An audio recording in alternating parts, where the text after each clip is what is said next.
আসসালামু আলাইকুম। আপনারা সবাই কেমন আছেন? আমিও আপনাদের দোয়ায় ভালো আছি, আলহামদুলিল্লাহ। আল্লাহর কাছে হাজার হাজার শুকরিয়া যে ভালো আছি। এই যে আজকে সবার ইচ্ছা যে মুরগির মাংস দিয়ে খাবে, চালের রুটি খাবে। তো আমার মেয়েও খুব পছন্দ চালের রুটি দিয়ে মুরগির মাংস। ওর আবার মুরগিটা খুব পছন্দ। তো আমার তো কোনো কিছু রুচি নাই, কোনো কিছুই খেতে ইচ্ছা হয় না। তো ভাবলাম ময়নাকে বললাম, ময়না 2টা মুরগি নিয়ে আসো, চিকেন ফ্রাই করে খাবে। নাজমিন আমার মেয়ে চিকেন ফ্রাই করবে। ওই মুরগি ভাবলাম যে একটু নিয়ে রান্না করি আর চালের রুটি বানাই। এই তো যে কথা সেই কাজ। ওর সাথে সাথে 2টা মুরগি নিয়ে এসে পরিষ্কার করলো। আমি বলছি গরম পানির মধ্যে দিয়ে মুরগি পরিষ্কার করে এনো না। এদিকে যে আমি আটাটা পানি দিয়ে দিয়েছিলাম, তেল দিয়ে দিয়েছিলাম, ওর মধ্যে একটু লবণও দিয়ে দিয়েছিলাম। শাপলাকে বললাম যে আটাটা দাও, আটাটা দিয়ে খামির করে নাও। আর এদিকে ময়নাকে বললাম যে আস্ত মুরগি নিয়ে আসবা, বাড়িতে এসে খেলে চামড়াটা খেলে ফেলবা, চামড়াটা ফেলে দিয়ে তারপর মুরগি কাটবা, তাহলে ওইটা টেস্ট হয়। আর যদি গরম পানি দিয়ে মুরগিটা পরিষ্কার করা হয় তাহলে মুরগিটা ভালো লাগে না।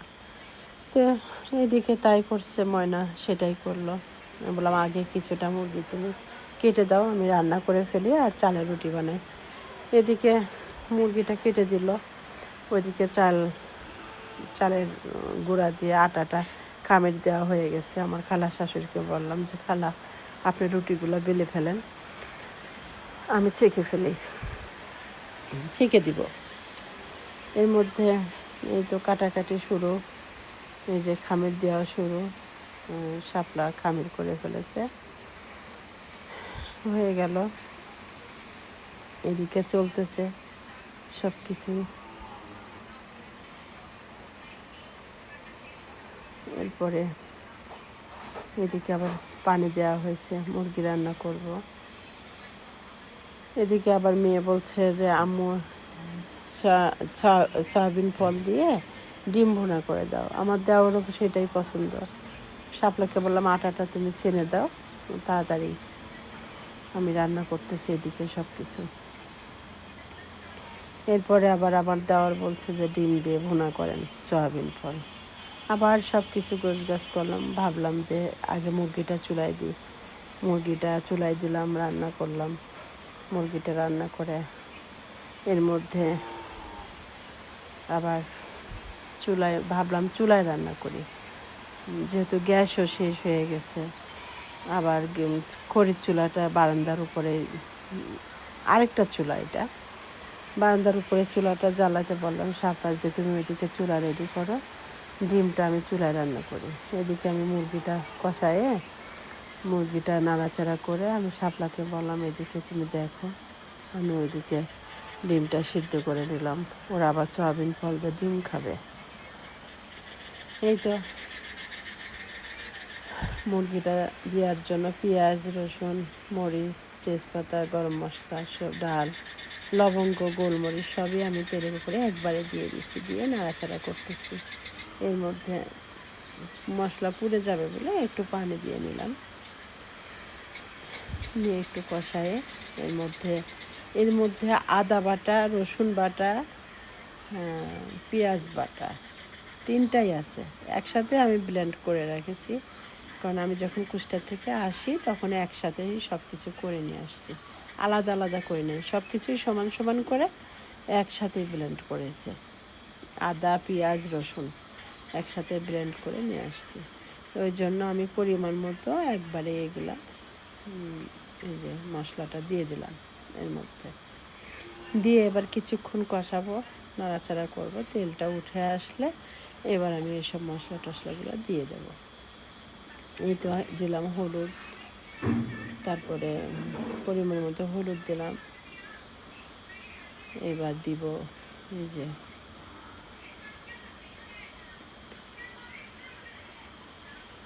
হলুদটা দিলাম, এবার মরিচ দিলাম, শুকনো মরিচটা আমি একটু কম খাওয়ার চেষ্টা করি, কারণ খুবই পেটে জ্বলাপোড়া করে। তারপরে একটু মুরগি রান্না তো একটু ঝাল না হলে ভালো লাগে না। এটা জিরা আর ধনিয়ার গুঁড়া একসাথে করে আমি পিষে নিয়ে আসি আর কি। আমি কিনা মশলা খাই না, এইগুলো সব একসাথে আমি ভাঙায় নিয়ে আসি। জিরা, তারপরে হলুদ, তারপরে মরিচ, এগুলো পিষে নিয়ে আসি। এরপরে মুরগিটা দিয়ে ভালো মতো কষাই নিলাম। কষাতে কষাতে আমি আবার শাপলার কাছে দিয়ে আবার অন্য কাজে গেছিলাম। এই তো মুরগিটা কষাচ্ছি, এর মধ্যে ওইদিকে খালা, যে মানে আমার খালা শাশুড়ি চালের রুটিটা বললাম, খালা আপনি চালের রুটিটা একটু বলে দেন। ওইদিকে আমার মেয়ের খুব খিদা লাগছে, ও তো ভাত টাত খায় না, শুধু সোয়াবিন ফল একটু রান্না করে দিলে ওটা পছন্দ করে। একটু চালের রুটি ওইদিন মন চাইছে, আম্মু চালের রুটি আর মুরগির মাংস দিয়ে খাবো। আচ্ছা করে দিলাম। আপনারা তো সবাই জানেন যে গ্রামের বাড়ি আসলে সবসময় সব কিছু চাইলেই হয় না, মন চাইলেও হয় না। ওরা হচ্ছে চিকেন এটা সেটা বাইরের এটা ওটা খায় অর্ডার দিয়ে বা বাসায় বানায়। বাসায় বেশিরভাগই বানাই খায় ওরা, সব কিছু আমি রেডি রাখি। কারণ আপনারা সবাই জানেন যে আমি ঢাকাতে ছিলাম, ঢাকা থেকে আমরা ঈদের মধ্যে বাড়িতে এসেছি। আমরা এদিক একবার জামাই বাড়ি, একবার নিজের গ্রামের বাড়ি, এদিক ওদিক থেকে বেড়াচ্ছি। যেহেতু আমাদের আসল যে বাড়ি, সেই বাড়িতে আমাদের কাজ চলছে, সেই জন্য আমাদের আমরা যে ফ্ল্যাটে থাকতাম সেই ফ্ল্যাটটা আমরা ভাড়া দিয়ে আমরা ঢাকাতে চলে গেছিলাম। আমাদের যে আসল বাড়ি কুষ্টিয়াতে কোটপাড়াতে, আমরা ওই বাড়িতে থাকতাম না। এখন ভাবছি যেহেতু ঢাকা থেকে চলে আসছি, এখন নিজের বাড়িতে থাকবো কোটপাড়াতে। তো কোটপাড়াতে 5 তলায় আমাদের একটা ফ্ল্যাট রেডি করা হচ্ছে, ওখানে ফিটিংসের কাজ চলছে, যার কারণে লেট হয়ে যাচ্ছে। মিস্ত্রিরা একদিন আসে আর 5 দিন আসে না। আর সবাই তো জানেন ওয়েদার খুবই খারাপ, বৃষ্টি, খুবই সব মিলেই ঝামেলা। এর মধ্যে আমি অসুস্থ ছিলাম, অনেক দিন অসুস্থ,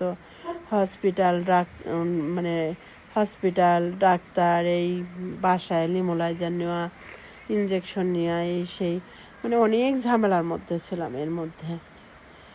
তো যাই হোক, এই একবার জামাই বাড়ি থাকি, একবার গ্রামের বাড়ি আসি, এই করতে করতে সময়টা চলে যাচ্ছে।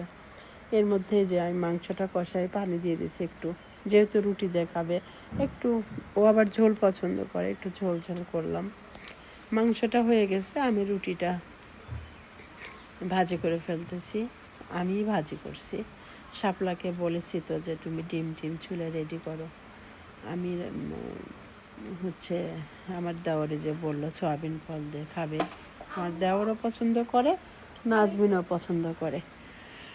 এই তো রুটি ছেঁকতেছি। বাসায় আজকে মেহমান আছে, অনেকেই আছে। আর গ্রামের বাড়ির সময়টা ভালোই যাচ্ছে, যদিও বৃষ্টি ওয়েদার একটু খারাপ যাচ্ছে। তারপরেও বিকেল হলে একটু সবাই আসে, খালা শাশুড়ি আসে, ময়না আপনারা সবাই চিনেন, শাপলা আছে, আমার ননদ আছে পাশে, ননদের ঘরে ময়নার ছেলে মেয়েরা থাকে, সবাই মিলে সন্ধ্যার সময় খুবই একটু মজা হয়, ওই সময়টা ভালো কাটে, সবাই একসাথে চা খায়, একটু মজা করি সব মিলে। তারপরেও তো একটু বুঝেন তো, সংসার জীবন সব মিলেই কোনো সময় ভালো কাটে, কোনো সময় খারাপ কাটে, সুখ দুঃখ মিলেই সংসার মানে এটা, কখনো সুখ, কখনো কষ্ট, কখনো দুঃখ, সব মিলে আর কি, এটা প্রত্যেকটা মানুষই জানে। এই যে আমি আবার খড়িতে চলে আসছি, ওদিকে রুটি ভাজা হয়ে গেছে, আবার খড়িতে এসে ডিমটা ভাজি করে নিলাম। খড়ি ভিজা ছিল, চুলাও ভিজা ছিল, এটা আরেকটা চুলা আমি বারান্দার উপরে উঠাই নিছি। তো শাপলাকে বললাম আমি ভিডিও করি, তুমি ডিমটা ভাজি করো, সয়াবিন ফলটা ভাজি করো। তো শাপলায় যে ডিমটা ভাজি করছে, এদিকে খুবই এত গরম লাগতেছিল, আমি চুলার কাছে থাকতেই পারছিলাম না। এই যে বললাম উঠাই ফেলো, ডিম হয়ে গেছে, ডিমটাও ভাজি করে উঠানোর পরে এই যে সয়াবিন ফলটা আবার ভাজি করে নিচ্ছে, বলছে ভালো করে লাল লাল করে ভাজি করো। এটা কিন্তু মজার খাবার। আপনারা যদি সবাই ঠিক মতো রান্না করতে পারেন, ভালো সুন্দর করে পরিষ্কার করে গরম পানি দিয়ে ভিজায় রেখে ভালো করে চিপে চিপে মানে অনেকবার ধুতে হয়, অনেকবার ধুয়ে চিপে চিপে হলুদ মরিচ দিয়ে মাখায় রেখে, লবণ দিয়ে মাখায় রেখে মাছের মতো করে লাল লাল করে ভেজে নিতে হয়। তারপরে এই যে মানে মাংসর যা যা মশলা লাগে সব মশলাগুলাই তেলের উপরে দিতে হয়, দিয়ে ভালো করে মশলাটা কষায় নিতে হয়। আমি পেঁয়াজটা একটু বেশি দিছি, তেলের মধ্যে দিছি, বাটার মধ্যে দিছি, আদা বাটা, রসুন বাটা, তারপরে পেঁয়াজ বাটা, আবার এদিকে পেঁয়াজটা একটু লাল লাল করে নিয়ে তারপরে এই মশলাগুলো দিছি। তারপরে হচ্ছে গরম মশলা, লবঙ্গ, গোলমরিচ, ডাল, ফল, তারপরে দিয়ে ভালো করে কষাইছি অবশ্য। কষায় তারপরে এই যে মরিচ, এই যে জিরা গুঁড়া, তারপরে এই যে হলুদের গুঁড়া, এগুলা দিয়ে আবার কষাইছি, ভালো করে কষাইছি। আসলে এতক্ষণ তো দেখানো যায় না। আপনারা সবাই অনেকেই বলে যে হচ্ছে ভিডিও ছোটো করতে হবে। আসলে একটা রেসিপি যখন দেখাবো, আমার কাজটাই তো রান্নাঘরের, কিচেনের, সাম্মি কিচেন।